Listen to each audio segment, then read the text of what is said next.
Samma Sambuddhassa Namo Tassa Bhagavato Arahato Samma Sambuddhassa Namo Tassa Bhagavato Arahato Samma Sambuddhassa. Good evening, everyone.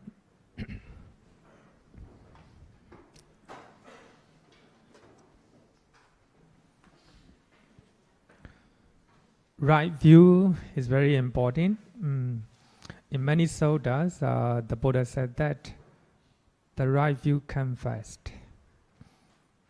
So right view arises because of right understanding or true knowledge. So the true knowledge or right understanding is nothing but wisdom. So according to Chula Vedana Sutta, Majjhima Nikaya, Sutta number 44. So the right view, Sammaditthi, is added into wisdom group, Panya group, right? So I think if we understand in such a way, so we will understand the importance of right view or right understanding. For that reason, some scholars they translate Sammaditthi as a right understanding, but actually which is not very accurate. So right understanding me the wisdom, the right view me how to say it, based on the understanding, the view, the perception, our perception is the right, but closely related, with the right view and right understanding. So we are learning Maha Sattarisika Sutta, Majjhima Nikaya, Sutta number 117. So in that Sutta, according to that Sutta, right view can be divided into two, and also right intention also can be divided into two.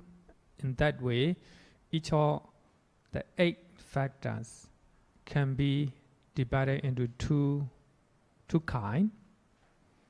8 factors, the Noble Eightfold Path, not the other 2. So the other 2 is the right knowledge and right liberation. Right knowledge and right liberation always are supramundane, only one. But the 10 factors in the Noble Eightfold Path can be divided into 2 kinds. The first one is called mundane right view, Lokiya Sammaditthi. So mundane right view is shown with the word accompanied by tense, saswa, in the Sutta, partaking of merit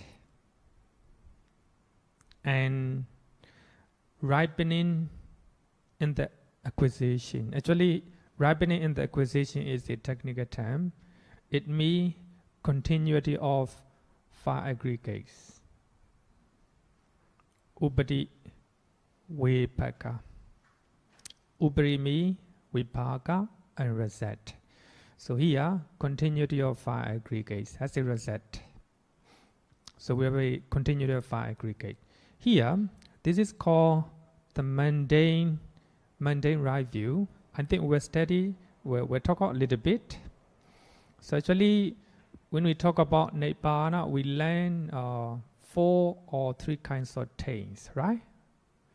And sensory taints. So when you see, when you hear, smell, touch, and taste. So these are sensory taints, karma sawa, right? So when you have a right view, at the same time, it accompanied by taints. So when you see something, you know that it is impermanent. But even though you know that right view, right? Knowing is a right view, but accompanied by taints. So sincerity means when you see, even though you know you still have attachment or craving to it. You hear the song, you know that the song is impermanent, nature. That's the right view, but accompanied by taints. So for that reason, such a right view is called mundane right view. And partaking of merit. Partaking of merit. So that means punya bhagya. Punya means good deed. Normally, when we do dana, so you want to have a good deed, craving, Then some people want to have a good rebirth. So that means craving for next rebirth. So when you do good things, you know that doing dana is good, and keeping precept is good, meditation is good. That's the right view, right? That's the right view. But when you do dana and keeping precept and meditating, then you have a craving for a good rebirth, or even craving for happiness. You want to be happy. For that reason, you came to temple and you meditate. So that means you have a craving for happiness, right? Happiness is good, but compared, when you look at Torah view, it's not good, right? Wherever you crave for, any expectation is not good, not good, when you look at Torah view. But of course, you do dana and you keep precept and you meditate with the craving that if I do this, then I will have a good rebirth. If I do that, I'm very happy. So these are together with the taints, together with the taints. You have a right view. Dana, sila, bhavana are good. It's a right view. But when you do that, accompanied by taints. In other words, accompanied by craving. So such activities, such a right view is called mundane right view. Because your right view is accompanied by taints. And also partaking of merit. You want to get merit. You come to temple, you want to get merit, right? You want with a craving. It's very subtle point, It's very subtle point. It's a mundane, It's mundane. Suppose you come to temple, you think that you're very happy. There's a craving, a very subtle type of craving. Now when you come to temple, you're not happy. Then hatred, anger come in, Because you went to partaking of merit, You think that you will get merit. You crave for merit or good deed. You think that you accumulate good deed. And you give away something to poor people.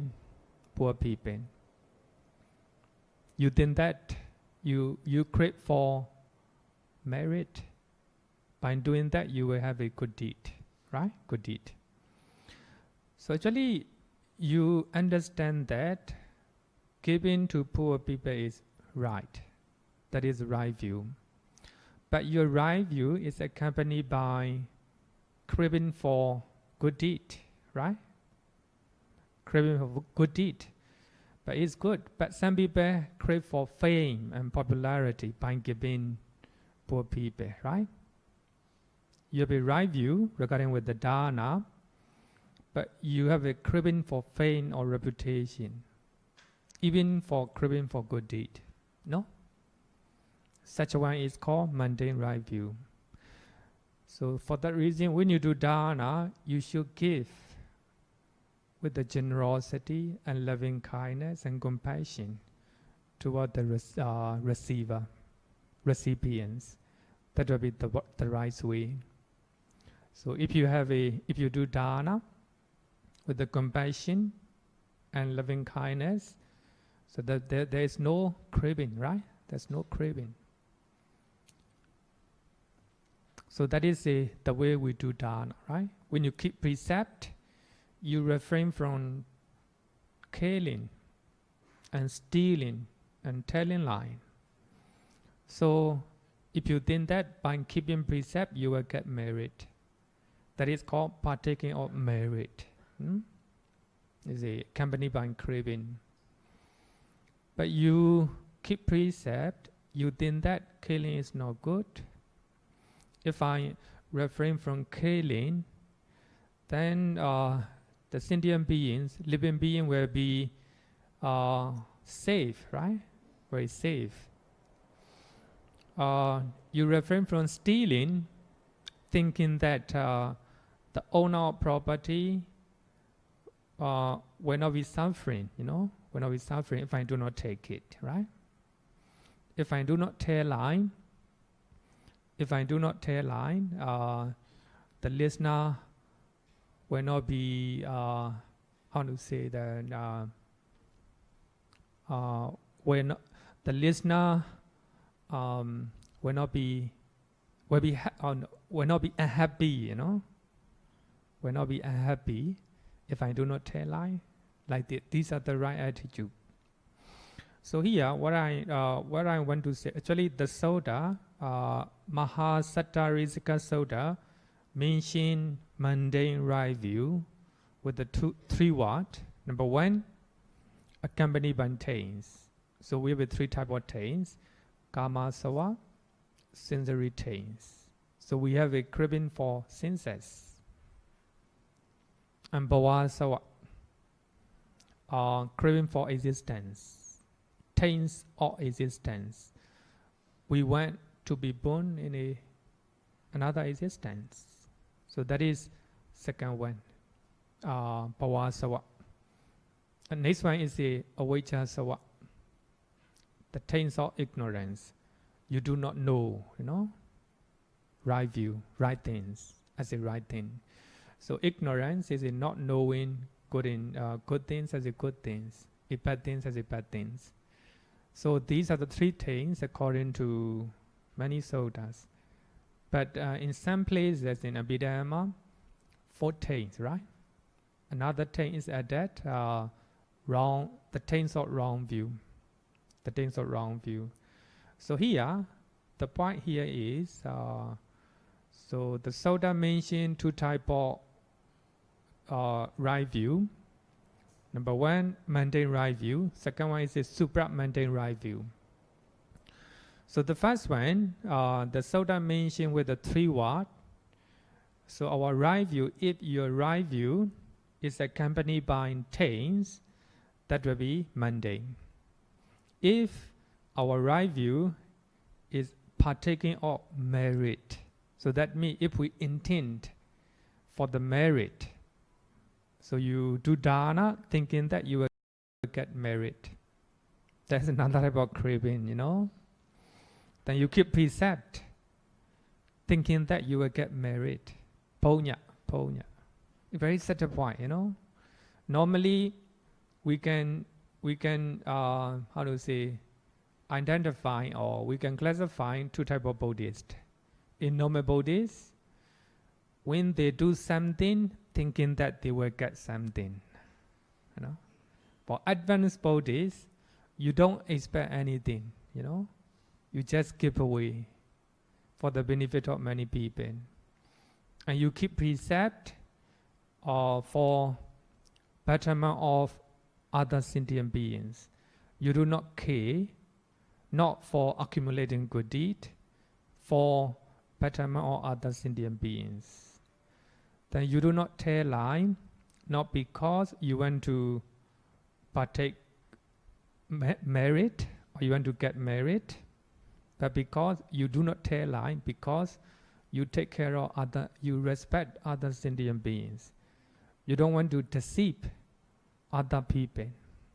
It became advanced, So, in this case, if someone is doing dana sila bhavana, accompanied by taints, and partaking of merit means wanting for merit. It's good in the normal level, it's good, right? Some people come to temple to accumulate good deed. It's good, but in advanced level, even such craving have to be removed. Right? The next one is ripening in the acquisitions. So that means ripening in the acquisition means you are creating for the acquiring of 5 aggregates. So that means if you do something, even the good deed, especially when you do good deed, you do with craving. Just like a craving for next existence, a better existence, craving for good deed. So, if you do something with the craving, with the clinging, then you will acquire 5 aggregate in the future. So that is upati vepaka. So that means ripening and the acquisition. So that means you acquire 5 aggregate by having, craving, or clinging. So these are 3 terms that the Buddha used in this sutta to indicate the mundane right view. You think that dana, sila, bhavana, if you do dana, it's good, right? If you keep precept, good. If you meditate, good. That's the right view. But when you do those good deeds accompanied by things and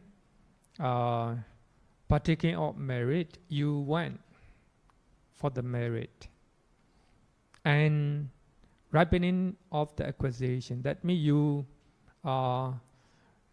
because of craving and clinging, you are accumulating or acquiring 5 aggregate for the next existence. So if you read the suttas, you will see these 3 terms, and you can look at page. Look at the sutta. Actually, I want you to bring the suttas because it is important to read the sutta. I cannot explain everything.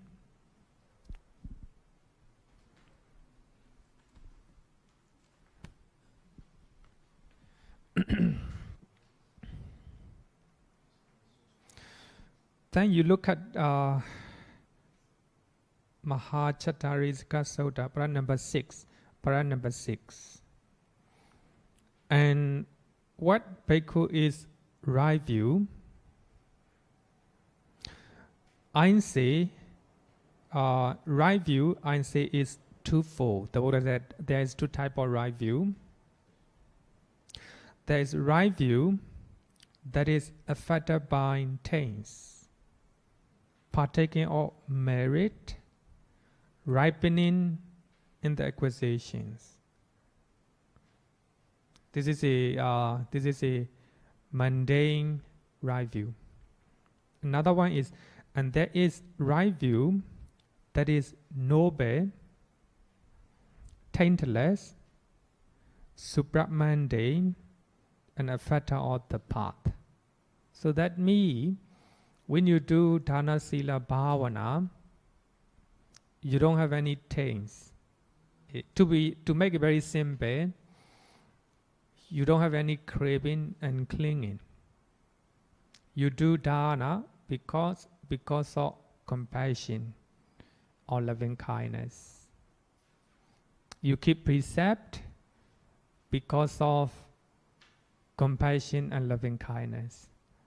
You meditate for arriving of understanding or wisdom. That's all. There's no craving. You don't want, or there's no you don't want or you want. Just do it because it is necessary to do. So when you look at para number 6, you will understand 2 types of right view. So second one is a supramundane right view, and the Sutta mentioned that. So that right view is noble, Ariya, taintless, anasava, effect of the path, effect of the path. So that means we have the noble eightfold path, right? The noble eightfold path. So when you do good deed, whatever good deed you are doing, you do it based on the noble eightfold path. I think for the time being, we are learning the right view, the facts, factor of the noble eightfold path. After we learn all the 8, you will understand. Whatever you do, if you are doing with the noble eightfold path, so that will be a factor of the path, the last one. So that will be supramundane right view. Supramundane right view. Actually, here I think to make it very simple, between mundane and supramundane, we can differentiate only with the craving, with the craving. If you do good deed, even you do good deed, even you do good deed, 2 type, you do with the craving, accompanied by craving. Then you do good deed without any craving. Without any craving. Example, you get something to somebody thinking that you will accumulate good deed. And by virtue of this good deed, you have a good rebirth. With the craving, craving for good deed, craving for a good existence, a good rebirth. But you do good, you get something to somebody thinking that he is in need of what you give. You give with the compassion. In your mind there's compassion to that person. He is in need of that. There is loving kindness in your mind. Based on loving kindness and compassion, you give. You don't have any craving, You don't have any craving. There's 2 types of giving, We can call it mundane and supramundane. Okay, question over there.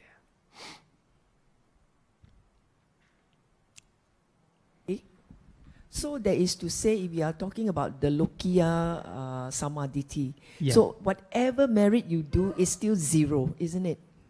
Sorry, what about? So we have these 2 types of right views, right? The mundane and the supramundane. Yeah. So that is to say that if you have this if you have this mundane right view, that means any merit that you do is 0 merit. Isn't it so? No, I don't mean so. So how many percent of merit are we talking about? 10%, 5%? Okay, very good question. Very good question. Actually, the merit here the one is ponya, The one is ponya. The opposite of ponya is aponya. Aponya is similar to akusala. Ponya similar to kusala. The merit or wholesome are similar, right? So actually, in other words, we call it karma. Akusala karma, kusala karma.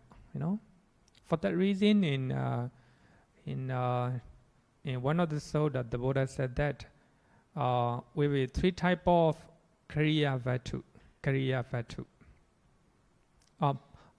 Ponya vatu. Ponya means the merit, vatu means the base. So 3 bases for the acquiring of merit. So that these are nothing but dana, sila, bhavana, right? Dana, sila, bhavana. So here, the merit here means the karma. So if you want to attain nibbana, you have to detach all these karma.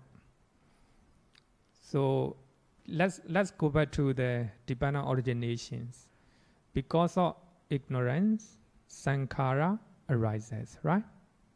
So when we learn sankhara, sankhara means the relation in the good and bad deed, good and bad deed.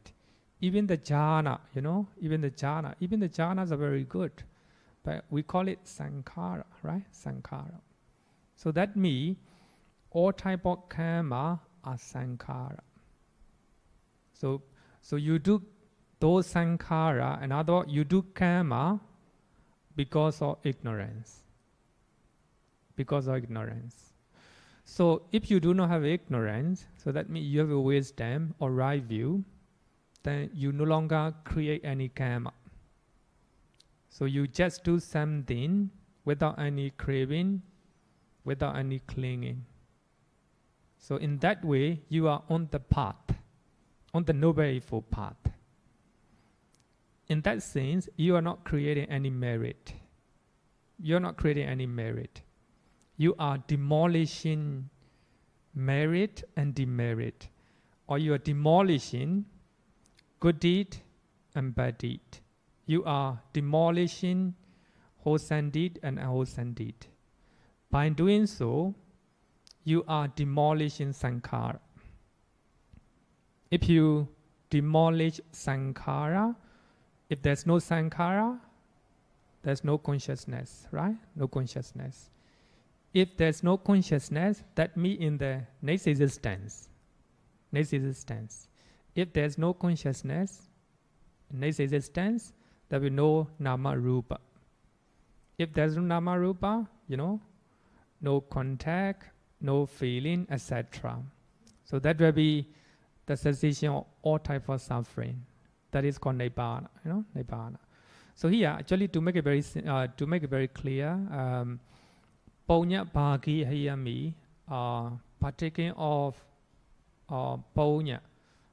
Actually, the word partaking of punya, I think I don't think that it I don't know how to say it carry actual meaning. So punya bhagiyami, you do something for the sake of merit. Punya bhagiya, for the sake of merit. I think it will be beautiful to translate for the sake of merit. You do good deed, dana sila bhavana, for the sake of merit. You want to get merit. That's very important. You want craving. But of course, in the normal sense, you want to get merit. For that reason, you come to temple. It's good. It's good. But you want to you come to temple because you want to have a good rebirth. So, if you have a merit, of course, you will go around in samsara because you still have a craving and clinging. You will still go around samsara. You may go to Deva realm, or you may go to even the Brahma realm. It is within samsara. Any realm, 31 planes of existence is called suffering. Even any type of happiness or any type of sensual pleasures in the heavenly realm and human realm is considered suffering. Because they are conditioned, sankhata, they are conditioned. Our happiness in the human realm is conditioned, it will change. And happiness in the heavenly realm also conditioned, it will change. So wherever has the nature of impermanence or change, is suffering, the Buddha said. Wherever has the nature of impermanence and suffering, it's called non-self. Anicca, dukkha, anatta. So here actually, but of course, if you do good deed, you will accumulate merit. It is not a zero. It's not a. Of course, you will get a lot. You will get a lot, but if it is accompanied by taste, to make it very simple, if your good deed is accompanied by craving, and clinging, you cannot get out of samsara. That is what the Buddha want to say. Two type of good deed. No? Two type of good deed. We can say that. One good deed accompanied by clinging and craving. Another one, you do good things, but without any craving and clinging. As I earlier said, that you give away something out of compassion to that person, not because you want to get good deed. So actually, it is very different. Very different, very different things. Any question? Okay, but actually, this is very subtle point. For those who are new to this class, you may not understand fully because it is connected with the dependent originations. Okay. Bhante, can you think in terms of mundane and supramundane? Sorry, can you? View in terms of the purity of your intentions accompanying whatever you do. So that if it's mundane right view with taints, obviously that is accompanied by maybe not so pure intentions. Yeah, you're right.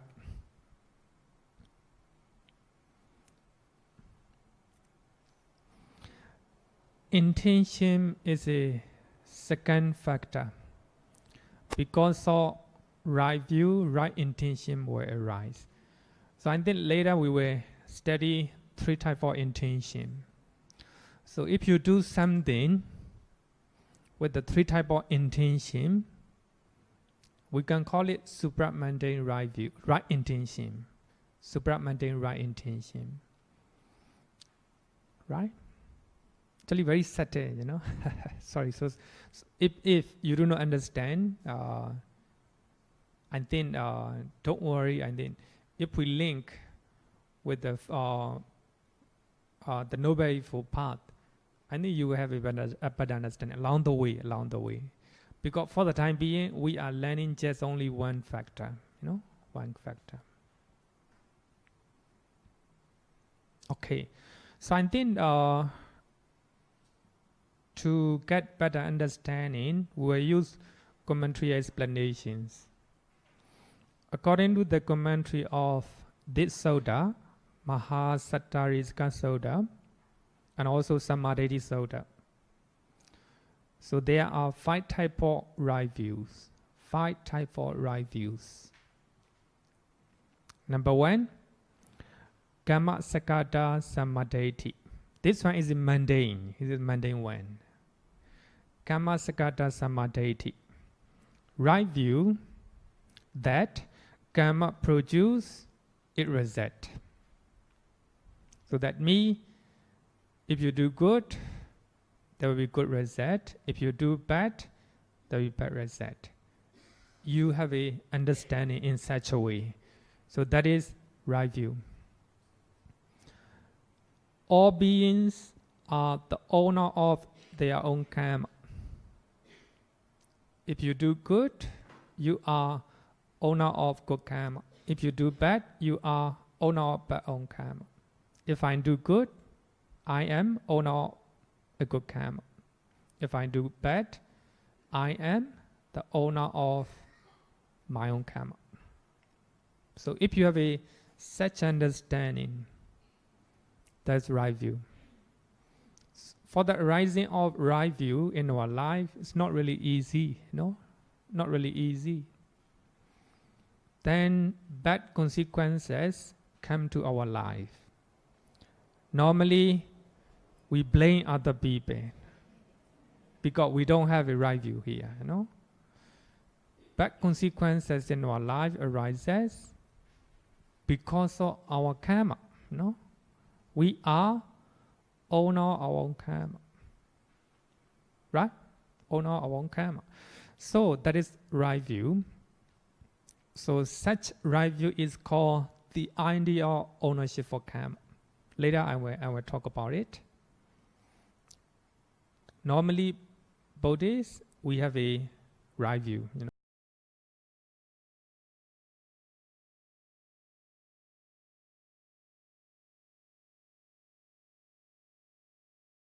In outside of Buddhism, they don't believe, they don't believe we are owner of our own karma. So we are only say the owner is the God. So here, the commentary mention example from the Sutta. So you can look para number 7. Para number 7. There is what is given. If you give, there will be the result of good. What is offered and what is sacrificed. So you believe these are the good things. And there is fruit and result of good and bad actions. These are the karma, or these are the karma, etc. There are many things. So these are right view, normal right view, normal right view. So according to commentary, so this is mundane right view. A meritorious factor that conduces to a favorable rebirth, but does not by itself transcend conditioned existence. So you have a right view that you do dana and sila and bhavana, according to this Sutta, that you do accompanied by things, partaking of merit for the sake of merit, and also for continuity of fire aggregate, right? Fire aggregate. So that is mundane right view. So that means you believe if you do good, good karma will come to you. If you do bad, a bad result will come to you. So that is the ownership of our own karma. So that is a mundane right view. Mundane right view. So this is a mainly connected with the karma, our action, our action. Sometimes such right view is called straightening out one's view. To make it very simple, is straight view. So if you believe we are owner of our own karma, so that means you are view it straight. Not only that, you have a straight view and clarity of faith in the karmas. Not only your karma and the karma of other people, right? Sometimes your beloved one died because of serious fatal diseases or maybe car accident. That is, he or she is owner of his own karma. Maybe because he's not careless. He is careless because of that car accident. So if you do not have clarity of faith in the karma, you will cry. You will cry.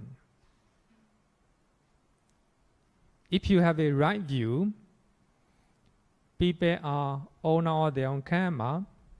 Oh, my beloved one, he has such a karma, right view. Because of that, there's no crying. Even there's no sorrow. Very strong understanding, It's very difficult, very difficult. The more you have a understanding, the more you have a less suffering. So that is teachings of the Buddhas, Right view in this case, karma. Normally we cry if somebody encounter and dying with the car accident. If he or she is our beloved one, we cry. Because we don't have a right view at that moment. We don't have a right view or the right view regarding with the karma. It's very, very hard. Very hard. Tetiju karma is another usage for the idea of ownership for karma. Actually, in commentary, normally give two names: Kamma Sakata Samadeti or Kamaskata Jnana. Actually, these are the same. These are the same. So the idea of ownership for karma. Another one, the knowledge or ownership for karma.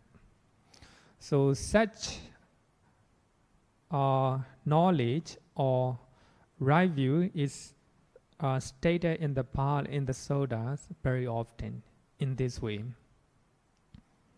So the Buddha usually say, if we have a right view or the knowledge of ownership for karma, and we understand in such a way, I am the owner of my karma, the heir of my karma.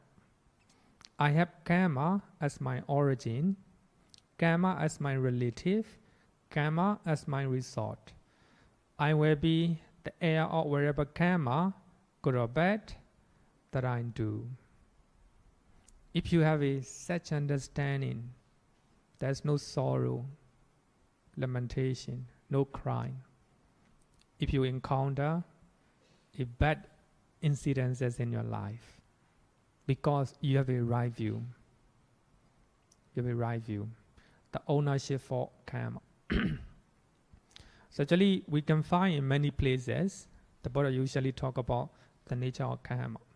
So this is just a business and business right view or knowledge about karma. And also, we can substitute, they are owner of their own karma. You are owner of your own karma. You can use whatever language. So we are creator of our own destiny. Creator of our own destiny. We create our own good and bad actions.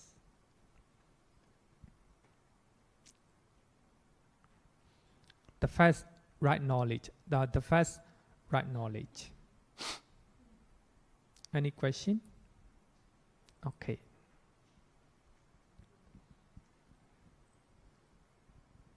Sorry, Bhante. The example that you have given about an accident involving someone very close to you, if say your father, mother, child is involved in an accident and dies, Yeah. I think it's almost inhuman not to cry, not to show a reaction, because it's a natural reaction. And you cannot just say that that's your karma, you know? Is that taking ownership of the karma to the limit that your feelings as a human being is not taken care of? I don't know. Please. Very good question. Very good. Not question. Is a how to say that? Discussion, no? Or contribution. But of course, for that reason, we call it mundane view, because your view is mundane, quite natural. Actually, I agree with you, because suppose if our parents die in front of our eye, with a car accident, maybe the driver is very careless. Because of that, my parents died. Then of course, I do not show my feeling. Very calm. Very calm. No cry, no sorrow. Then if there's no sorrow, no suffering in my mind, I can deal with that problem very calmly in the right way. But of course, it look like how to say, not normal human being. For that reason, we call it supra-mundane. Supra-mundane. Of course, this is a very, don't forget that we are learning a very advanced teaching. As a human beings, we right away react, because of anger. We right away react because of greed. So anger, greed, delusion. So we have anger and greed because we don't have a understanding or wisdom. In this case, we don't have a right view. Right view. So, if we have a right view at that moment, suppose my mother died because of car accident in front of my eyes, then I have a right view. Right view. Wow.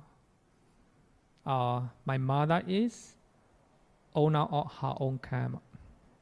Then I approach to my mother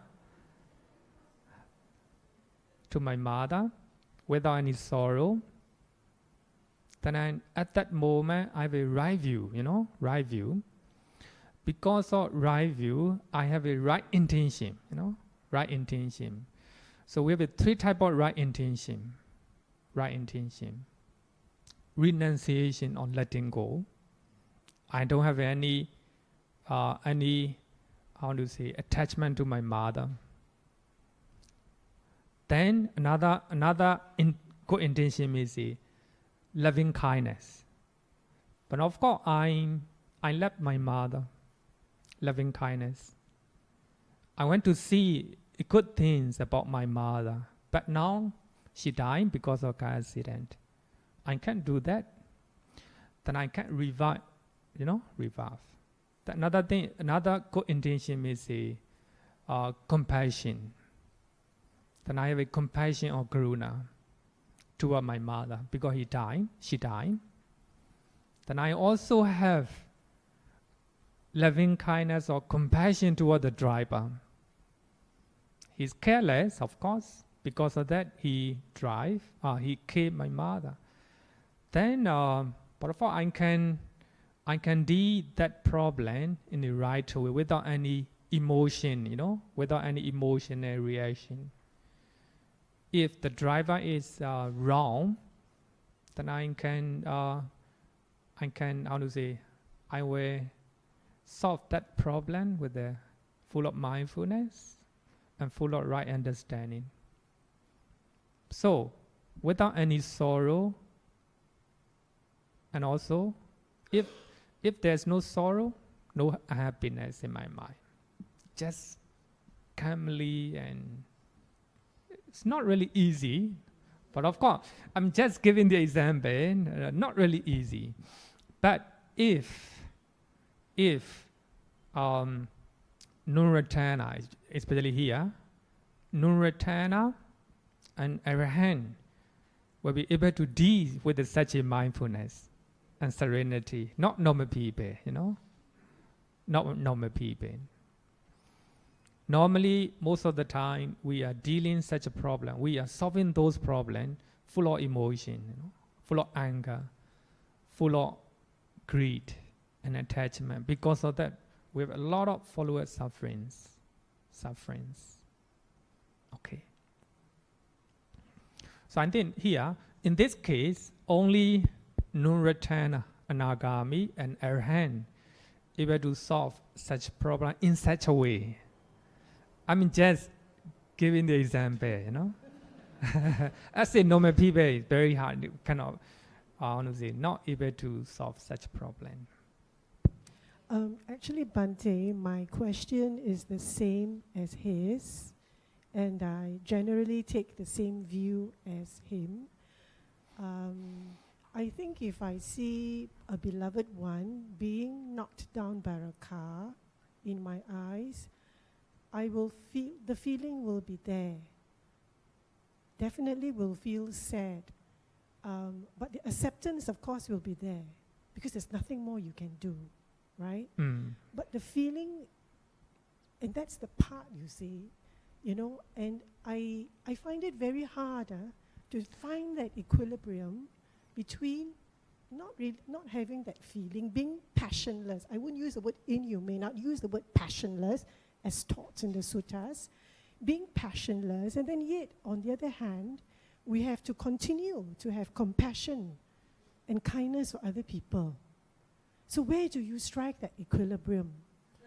You see, so to me, that is the difficulty. But of course, I'm not an arahant, but but just using the thinking mind to be passionless, to acceptance can come. Actually, there's nothing you can do. You basically just have to accept it, even on the spot. It can If come. you accept it, that's a right view. Yeah, but the Mm. feeling, the feeling will definitely be there.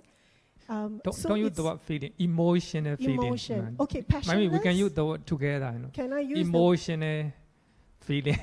the emotional feeling? Definitely the emotion will be there. Yeah. So it's not, how do you strike that equilibrium between being passionless, frankly, and yet on the other hand, we have to continue to have compassion and metta to other people, you see. And, sometimes I think about, if I am passionless, what does it make me? It's quite a sorry person, Yeah, I understand, because we are thinking based on our own emotion, because the nature of our emotion is such that we react with the anger, and we react with the, how to say, restlessness. But here, what I want to say is, even though we are not arahant, even though we are not non-returner, and we can imitate what they do. Then, when the Buddha encounter someone is cursing him, someone is shouting him with the full of anger, he listen mindfully, quietly. Can we do that? But sometimes we can do that if we have a right view and right understanding. So at that moment, we are similar to Arahant. We are similar to the Buddha. For that reason, it's not really easy, but we can do that. Sometimes I think, especially the politicians, they are very calm. They do not show their anger in their face, at least in their face. But I don't know in their mind. But of course, if in their mind, if there's no anger toward the person who is shouting and accusing baselessly, just listen patiently, because he knows everything and he have all the informations. They are accusing, the people are accusing him baseless, without any base. He knows that he have all the information in his mind. So with the right view, with the understanding, they are blaming me because they do not know the correct information. That's the right view, If he or she has such a right understanding or right view, will not feel angry toward the person who is shouting and complaining. So actually, in this case, we are not arahant, we are not non-returner, we have hatred, we have a greed.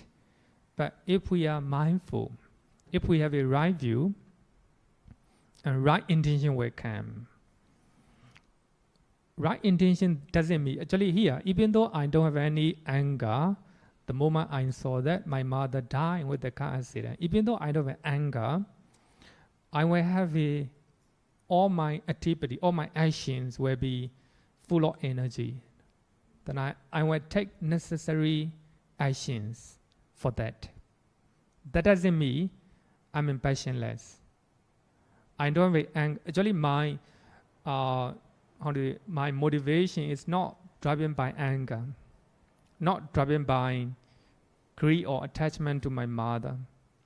My activities, my actions is motivated by understanding, right view, and motivated by compassion and loving kindness. So these three are called right intention. So if I'm doing with the right intention, then my speeches, and my actions will not go wrong. So my speeches, my action will be right. So here, the most important is the right view. Right view. Of course, it's not actually. We take a very extreme example, very difficult. Suppose you are a politician. Suppose we will take another scenario, no? You are a politician. And you know you have all the information. Then you will do something that people will not like. And people will criticize and blame in the newspapers. Then you know, because you do, because this is the right thing to do, but people will not like it. Suppose increase Amadi price. But if they do not increase, and the government will not get a lot of income, and they have all the information. If they increase such amount, and they will cover the cost. But people doesn't know the information, and they will blame them, they will criticize. Why the government doing that, Then in the crowds, they will shout even to the minister, If minister has the right understanding or right view, he will not feel any anger. Mindfully, and he will reply the questions. So he will entertain all the criticism and complaints. So it's not really easy. It needs right view. Right view comes first. Only you have a right view, right intention will come, follow.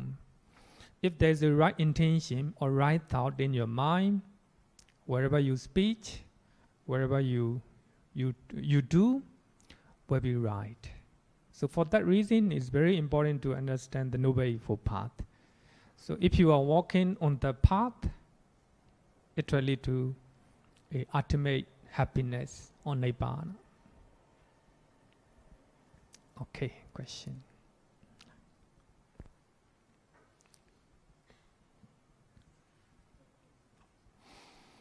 Bhante, can I say example of my case? Because of the accident, what should I say? Until today, I still have compassion for the horse cart rider. Okay. Yeah. So until today, I have no hatred against them. So despite I'm still having pain, so can I say I am having the right view?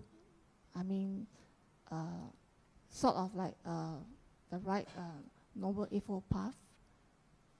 You're right, because you have a right view that if you follow suit, right? Suit. Yeah. Am I correct? I didn't sue them all this. I mean, if you follow suit, the horse cart rider will get into trouble. They are poor.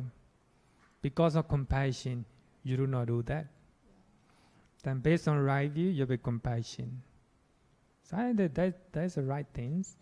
But if you think that they are very careless, it is not wrong to take action.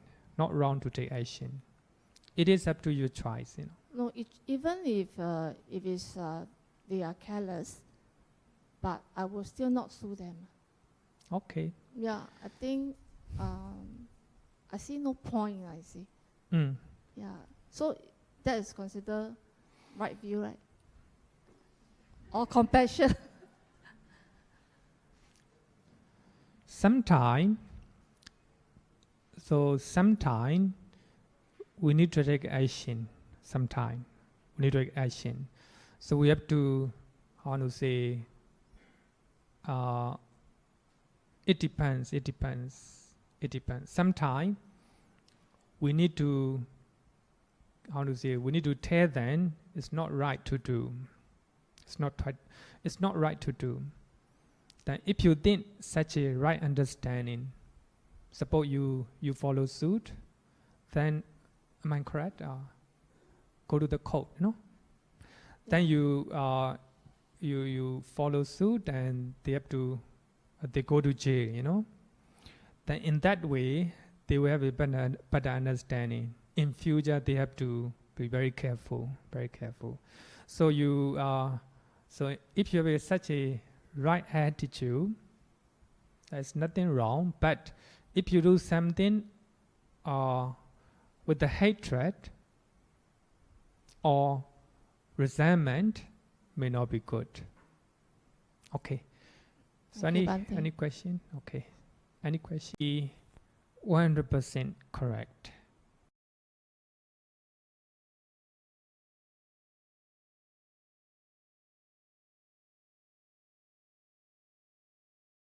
Determined with the 3 terms, accompanied by taints, accompanied by how to say, partaking of, for the sake of merit, for the sake of merit, and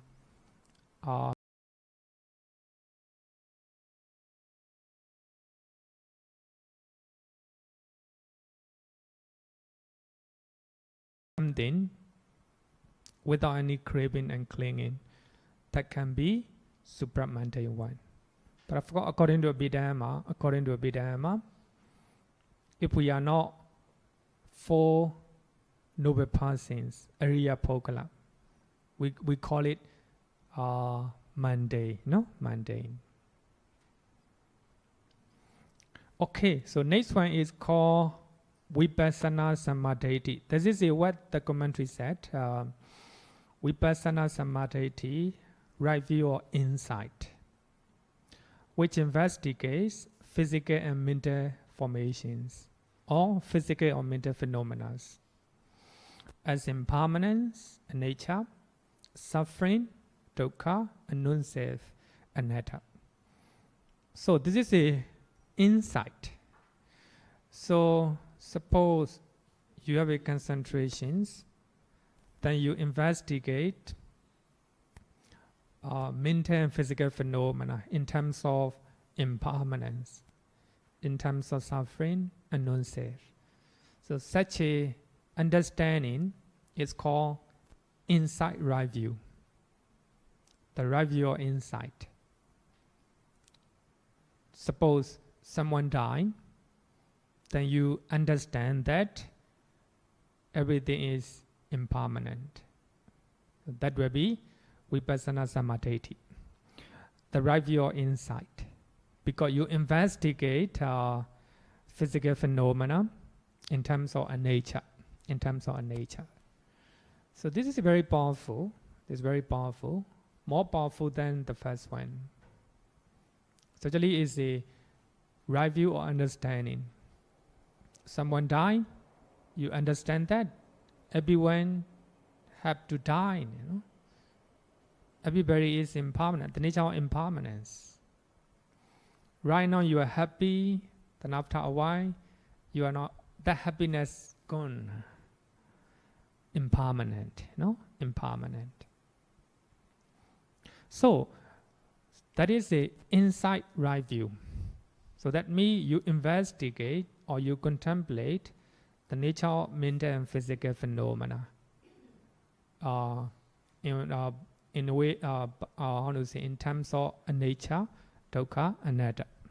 That is called Vipassana Samadhi. So it is a conceptual and intellectual understanding of the Four Noble Truths.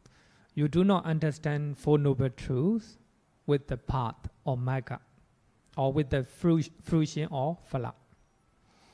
You just understand Four Noble Truths, suffering as a suffering, the original suffering as the original suffering, etc. Intellectually.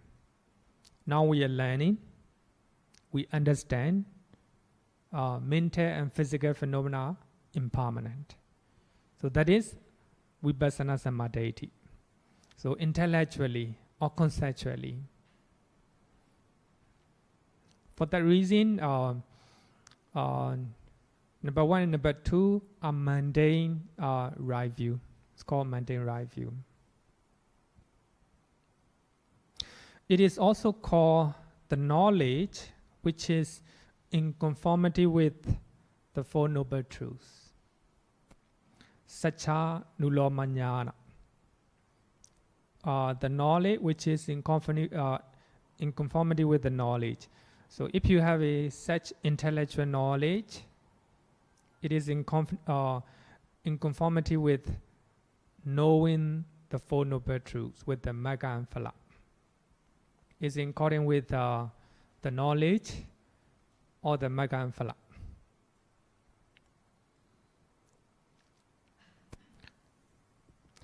In the Mahasattarisika Sutta, so the commentary mentioned that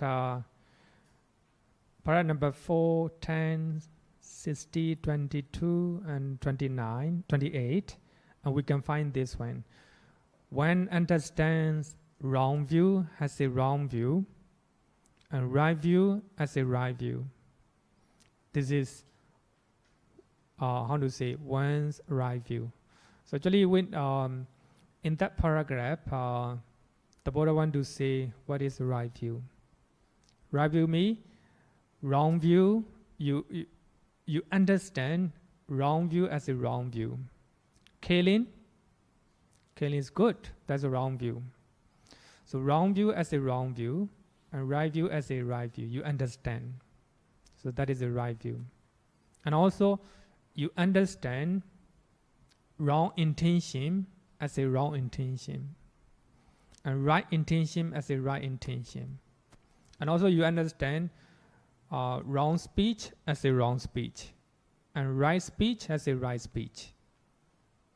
So actually, according to commentary, that is second type of right view, the right view of insight.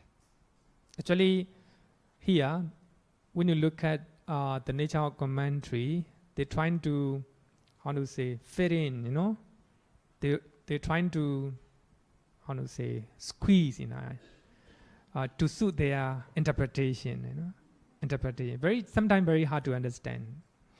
So anyway, for that reason, we shouldn't we shouldn't faith 100% to the commentary explanations. We have to see with the the scrutiny, right? We have to see it very carefully. So I'm not blaming commentaries. The commentaries are very important to have a better understanding. But sometimes it's weird. It's sometimes weird, just like here. So anyway, just for the knowledge. So here, according to commentary, second right view is the right view of insight. So insight here means vipassana means you investigate mental and physical phenomena as a nature, dukkha, anatta. That is the right view. Question? Okay. So let's go back to the right view. Right view in the Vibhanga Sutta. So the Buddha said that, what is right view? The knowledge of suffering, the knowledge of the original suffering, the knowledge of the cessation of suffering, the knowledge of the way leading to cessation of suffering. So that means the knowledge of Four Noble Truths. That is the right view. So this right view can be two types according to commentary. So the first one is the right view of insight, right? The right view of insight, which is in conformity with Four Noble Truths.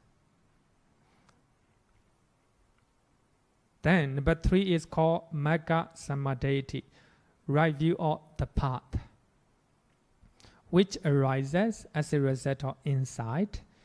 Then you have a right view, or you understand Four Noble Truths. You understand suffering as a suffering, the original suffering as the original suffering. Understanding Four Noble Truths is called right view. So in this case, understanding Four Noble Truths with the path of Magga, the moment you attain Magga. Then the fourth one is Phala Samadhi, the right view of the fruit which follow after the path. After you attain the path, Magga, then follow the fruit or phala. So that is right view or the fruit or phala.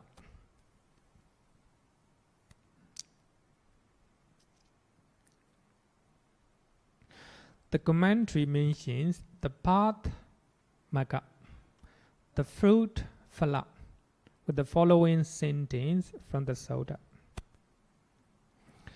In one of the right view, right intention comes into being.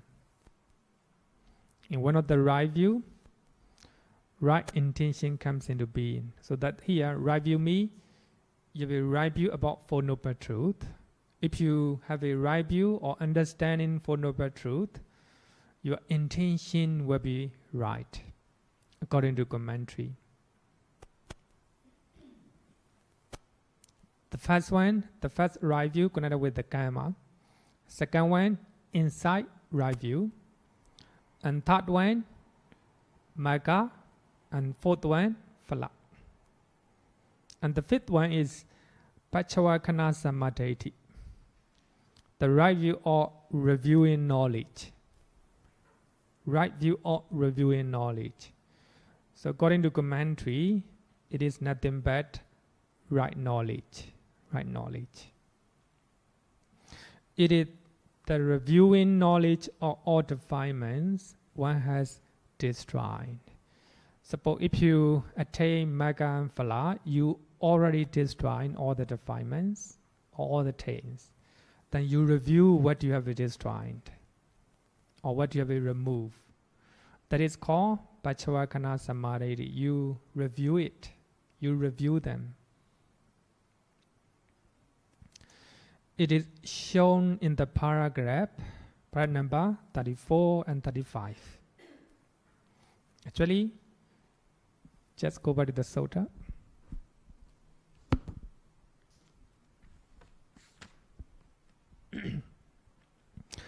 Paragraph number 34. Actually, we already learned that in bhikkhus, right view can fast. And how does right view come fast? In one of the right view, right intention comes into being.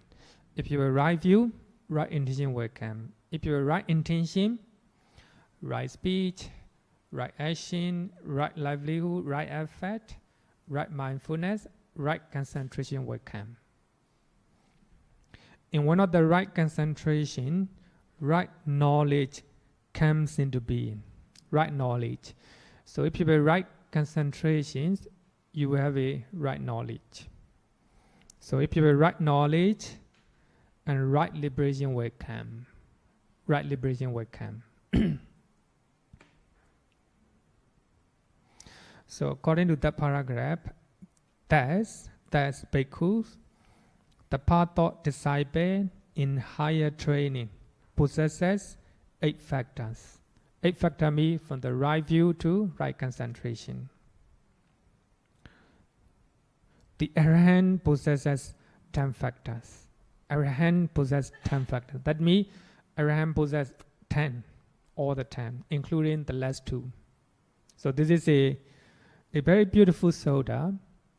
If you carefully read this Sutta, you will understand how the Noble Eightfold Path are connecting each other, how they walk. Among them, right view comes first. Very important.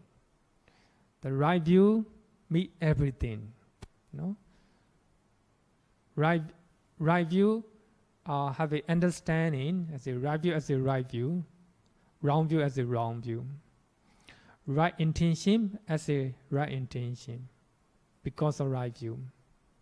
Wrong speech as a wrong speech.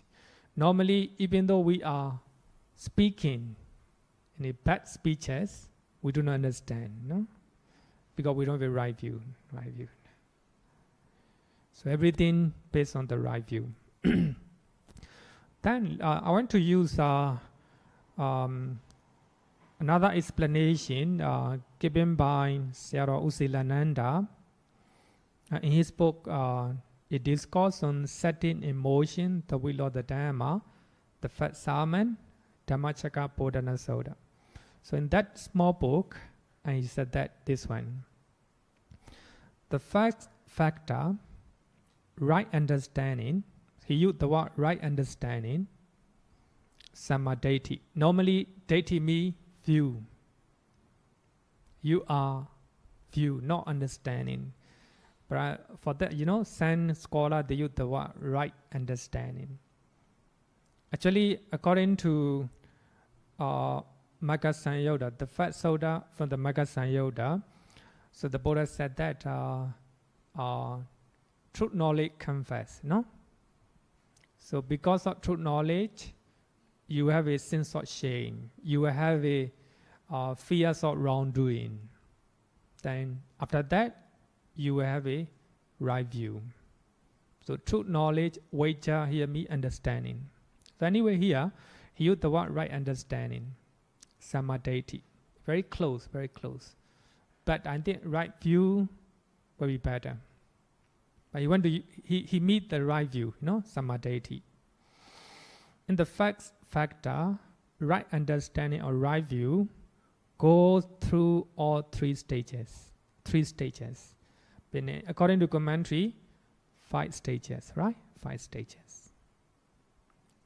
The first one, understanding of the law of karma. So this is the basic path. Actually, we have learned that the knowledge of ownership for karma. We are owner of our own karma.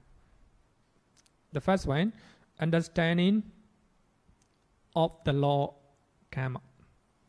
And second one, understanding of the true nature of things during vipassana meditation. So when you meditate, you understand mental phenomena.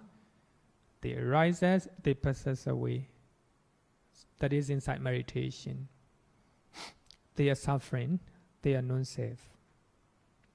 So this third level, or second level, sorry. He used the word preliminary path. So that means in conformity with Four Noble Truths, understanding Four Noble Truths. And the last one, understanding of the Four Noble Truths at the moment of enlightenment.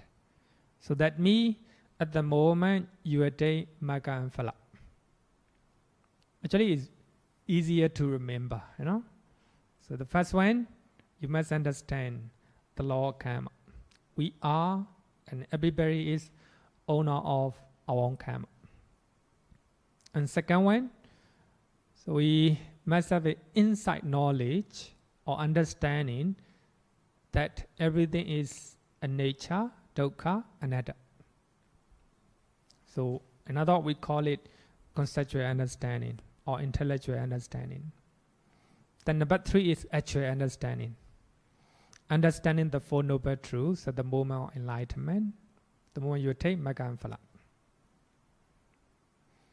Question? Okay. Question.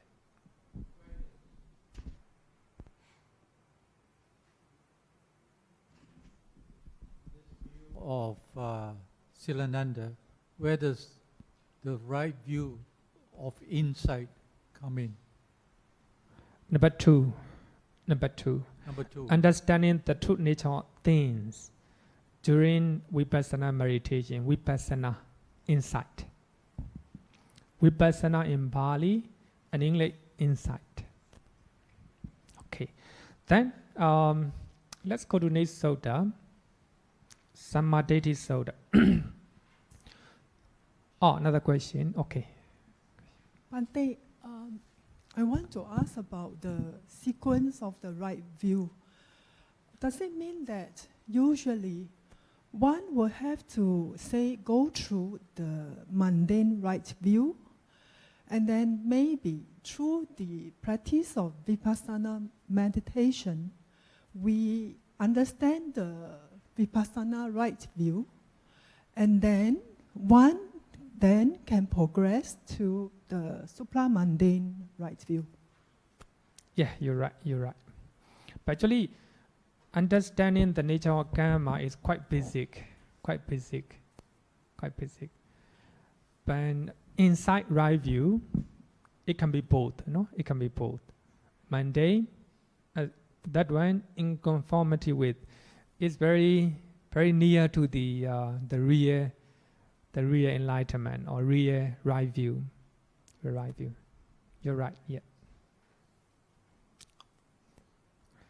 So, still have a question? No. Then let's go to Samadhi Sutta. Majjhima Nikaya, Sutta number 9. This one, Samadhi. Samadhi means right view. So if you understand right view, you must understand this one. Before that, I want to share what the Buddha say regarding with Venerable Sariputta. And the Buddha usually say in many places, Sariputta Bhikkhus is able to announce, teach, describe, establish, reveal, expound, and establish the Four Noble Truths. Actually, we can find many synonyms of he is able to teach, the Noble Four Noble Truths. So that means he is very intelligent, and he is the most intelligent man next to the Buddha. In many places, so the Buddha usually praise Venerable Sariputta in such a way. That means Samadhi Sutta is taught by Venerable Sariputta. He's very wise, and whatever he say is in accordance with what the Buddha said. For that reason, according to the first commentary of Digha Nikaya, 2000 Dhammakkhanda from Bali Canon are the Dhamma disciples. And the rest of 82,000 discourses are taught by the Buddha himself. We have 84,000 discourses. Not discourses, 84,000 the group of discourses. Dhammakkhanda, aggregate all discourses, or the group of discourses, 84,000. Among them, 82,000 are taught by the Buddha, and 20,000 are taught by the disciples, just like this sutta. Samadhi, 2,000. 2,000 are taught by the disciples, just like Venerable Sariputta, Venerable Moggallana, and Bhikkhuni Khema, and Bhikkhuni Dhammadena, etc. Even the lay people, So there was a very famous Dhamma speaker at the time of the Buddha called Chaita. He even gave a Dhamma talk to a group of monks, He's very famous. So here, Samadhi Sutta is taught by the Venerable Sariputta. Then, normally, the commentary gives a simile. Normally, then I will give you the example. All the announcement from the government, especially Prime Minister office, you will see a lot of announcement, right? A lot of announcements. Do you think that Mr. Li Hsien-loong write all these one? No. The people behind, they write, right? Then Mr. Li Hsien-loong sign. From that moment he signed, it became his announcement. So just like that, there are many discourses taught by the disciple or the Buddha, and they approach to the Buddha, and I have taught this Dhamma talk in such a place. Is it correct? The Buddha say, yes, you're right. If I were you, I will say the same thing. So from that moment onward, it became the word of the Buddha. Even though 2,000 the group of discourses are taught by disciples of the Buddha, we consider as the word of the Buddha. They got approval from the Buddha, right? From the Buddha. Just like Prime Minister Lee Hsien Loong, he didn't write, he will not write everything. He just signed, So from that time onward, his announcement, right? Same thing. Even though it's taught by Venerable Sariputta, it's considered as the teachings of the Buddha. So now I want you to say that it's important. It's considered as the teachings of the Buddha. Teachings of the Buddha. Because everything in the Sutta are in accordance with teachings of the Buddha. The name of the Sutta is called Sammadati. Sammadati means right view. Sammadati Sutta explains the way to liberation through the application of right view with the 16 headings. 60 headings. It uses the Four Noble Truths as a framework to analyze them. So there are 60 headings in this sutta. So they are analyzed under the light of Four Noble Truths. I think later I will explain. So what are the 60 headings? Number 1, karma. The wholesome and the root of unwholesome. The wholesome and the root of wholesome. Number 1.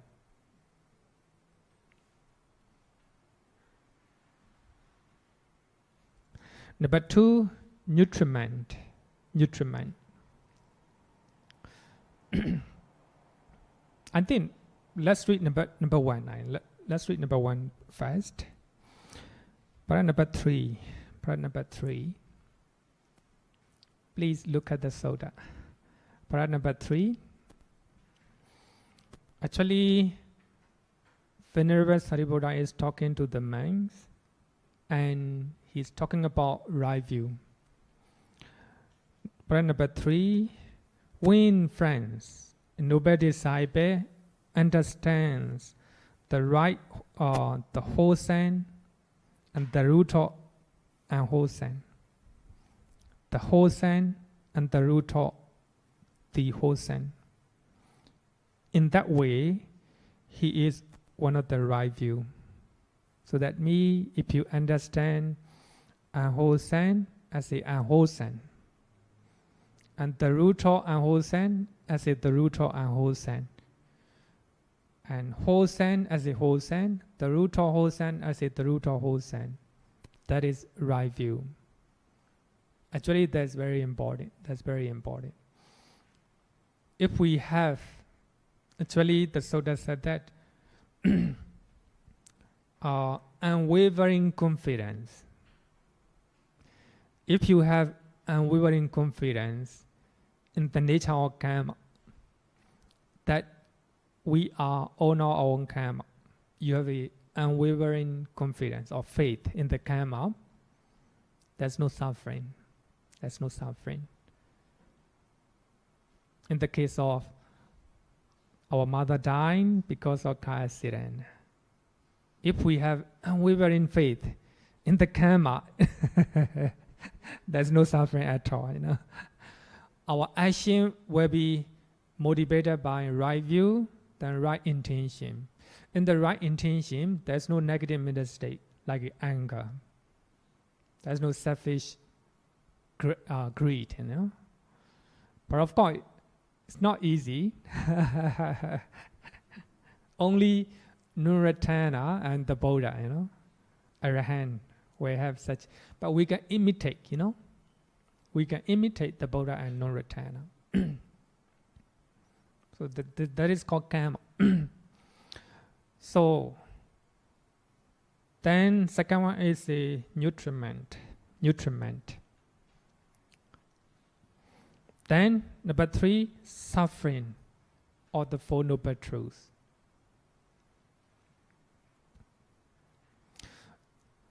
The dependent originations mention, dukkha khandasa samudaya hoti. All mass of suffering arises, Suffering is mentioned in the dependent originations. The next one, aging and death. So the main cause of suffering, the frightening cause of suffering, and aging and death. We are afraid to die, That's suffering. If you don't have any fear to die, no suffering. Aging and death is mentioned in the dependent originations. Then aging and death arises because of birth. Birth arises because of existence. Existence arises because of clinging. Clinging arises because of craving. Craving arises because of feeling. Feeling arises because of contact. Contact arises because of 6 sense species. 6 sense species arises because of mind and body. And mind and body arises because of consciousness. Consciousness arises because of karma formation, or volitional formation. Volitional formation arises because of ignorance. But don't think that ignorance is the first cause of everything. Do not think that. Ignorance also another cause. Its cause, that is taints. Actually, taints are very, very important to understand. Actually, the taints have a two definition. It is similar to the liquors kept in the bottle for a long time. Even though you drink all the liquor from the bottle, you can still smell it because it has been fermented for a long time. Taints. Because of taints, ignorance arises. So these are the 60 headings, 60 headings. So actually, almost everything are stated in the dependent originations. But only karma, also we can put it karma into sankhara, right? Karma formation. And nutriment, and you can put nutriment under maybe contact, etc., right? Contact, etc. Or we can put under craving. And taints also can be put into craving, etc. Craving, etc.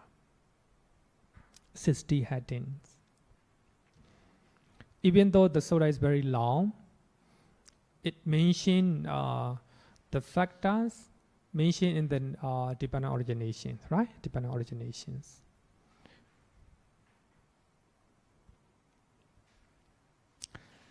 Supramundane right view. The commentary of this sutta, Samadhi Sutta, mentioned that right view in this sutta is a supramundane one, not a mundane one, referring to the opening and closing words of each session. So we have a 60 headings, right? At the end of these sessions, each sessions, we have a opening word and closing word. So by looking at these opening and closing words, the commentary make a final conclusion that Samadhi Sutta talk about supramundane right view. Supramundane right view. But let's see opening words. Paragraph number 3. Paragraph number 3 is mentioned that you have a right view, unwholesome as a unwholesome. The root of unwholesome as a the root of unwholesome. Wholesome. The root of wholesome as a the root of wholesome. That is a right view. In that way, he is one of the right view. whose view is straight. Normally our view is not straight. Sometimes right, sometimes wrong. Not straight. But here is straight. Who has unwavering confidence in the Dhamma. You cry because no confidence in the karma, no confidence in the karma. Here, actually, unwavering confidence in the Dhamma. There's no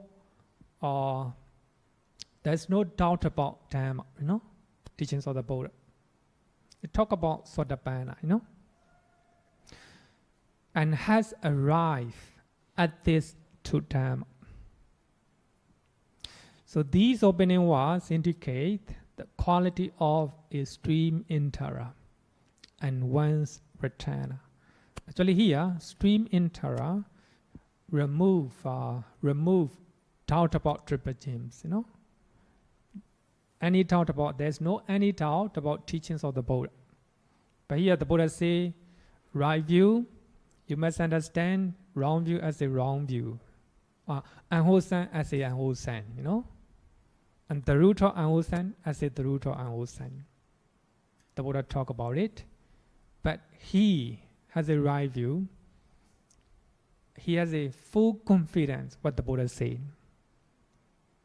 That me only stream intera, not normal people. But of course, sometimes we have a faith. Sometimes we don't have. That's the nature, our view, the nature of our view. So I think here, you look at para number 4. So para number 4, the Buddha talk about what are the unwholesome, Actually, we have already learned 3 types of wrong, how to say them, wrong bodily actions, and 4 types of wrong verbal actions, and 3 types of 3 mental actions. These are the unwholesome. What are the root? The root of unwholesome. Para number 5. Para number 5. Nobody look at the soda. Para number 5. Greed, hatred, and delusion. Lobha, dosa, moha. So they are the root of unwholesome. And para number 6. What are the wholesome? The opposite of unwholesome is the wholesome. Very easy. So what are the root? The root, non-greed. In other words, it is called letting go or renunciation. Non-hatred, in other words, we call it loving kindness. And also compassion. And non-delusion, in other words, we call it wisdom or understanding, right? So these are the root of wholesome. Actually, this soda talk about many things, It's important, very important soda to know about right view. So this is the opening words. If you look at here, a straight view, unwavering faith or confidence in the Dhamma. So that means the quality of a stream intera or one's returner. Sometimes we can imitate the nature of stream intera and one's returner, right? Then, closing was, he entirely abandons underlying tendency to lust, underlying tendency to aversion, and underlying tendency to view, and can see I am. By abandoning ignorance, arousing truth knowledge, he here and now makes an end of suffering. So that means if there's no lobha, dosa, moha, then there's no suffering. Actually, the closing words indicate the quality of non-returner and arahant. When we look at abandoning ignorance, that means arahant. For that reason, the commentary make a final conclusion. So the right view in this soda talk about supramundane right view, not normal right view. So anyway, by studying supra-mundane right view, we can understand, mundane right view as well. And we can try to develop our understanding or right view as a unwholesome, Killing is not good. That's a right view. Stealing is not good, right view. Telling lie is not good, right view. But sometimes you have a wrong view, telling lie is good. That at that moment, no right view. Then you steal something, at that moment, no right view. Because of no right view, wrong view, based on wrong view, your intention will be wrong. Your speeches, your action, your livelihood will be wrong. All your effort, mindfulness, concentration will be wrong. Then because of wrong concentrations, you will have a wrong knowledge. Then because of wrong knowledge, wrong liberation. Follow, if something's wrong, everything will be wrong. Above all, the most important thing is right view. For that reason, the Buddha say, right view can fast. Right view is nothing but wisdom or understanding. Okay, any question? Okay, one question, please.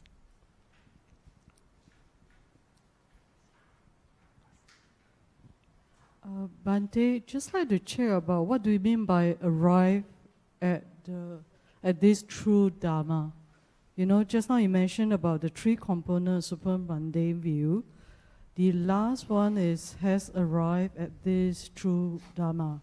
And how do you achieve that? Is it true? What do you mean by that? Actually, in that sense, if you look at part number 3,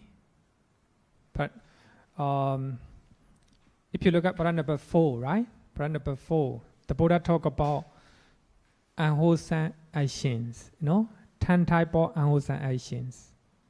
The Buddha said these are unwholesome. What the Buddha says is true Dharma. Then in part number 5, the Buddha talk about the root of those unwholesome actions, Lobha, Dosa, Moha. The Buddha said they are the root of unwholesome. What the Buddha said is truth Dharma. And part number 6, the Buddha talk about wholesome actions. So they are truth, they are truth.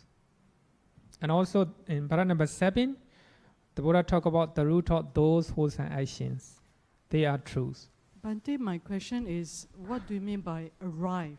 Arrive at this true Dharma. Oh, arrive. Does it mean understand or you practice, the true Dharma, or in-depth understanding about the Dharma? Oh, okay, let me see the original one. Arrival. Okay. Let me check.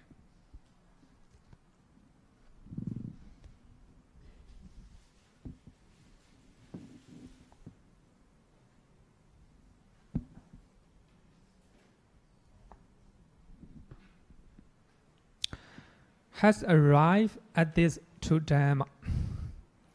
So that means we have a right understanding. Number 1, based on right understanding or wisdom, we have a right view. If you have a right view, you have a right conclusion. A right conclusion to something, to something.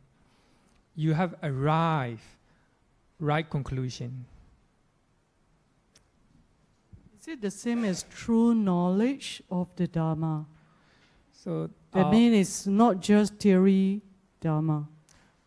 How to say, arrive at this true Dharma me. Actually, to make it very simple, if I have a right understanding and right view about the nature of karma, then I will have a right intention, right speed, right action, right etc. up to right knowledge and right liberation. So those right knowledge, right liberation arrive to my mind. arrive at. Is Understand? it like insight? That means you Yeah, gain yeah. insight Understanding to, come to me. what is Dharma make it- about, Ah, to what is Four Noble Truth, and through the Eightfold Path. That means it's true insight. yeah, true. It's like True insight, understanding arrive in your mind. That is a metaphor. It's not. Suppose understanding come to my mind like this. Arrive at agato sataman. It came. Bhante, is that what you call absolute truth? The truth that cannot be challenged? Yeah, you're right. Absolute truth, nobody cannot challenge. It is mentioned in previous soda, Mahachattarisika soda. Actually, you look at the end of Majjhima Nikaya 117. Nobody cannot challenge.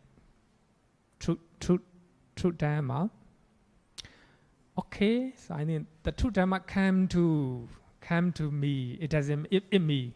True Dharma came to me. Metaphor, it's metaphor. Okay, so thank you, and we'll close the session.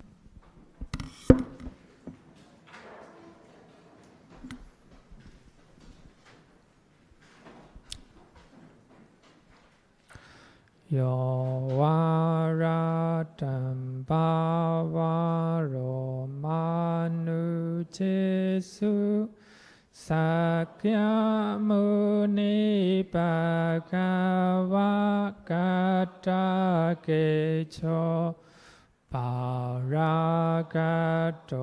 bala viriya samangi tan sukatan saranathamupemi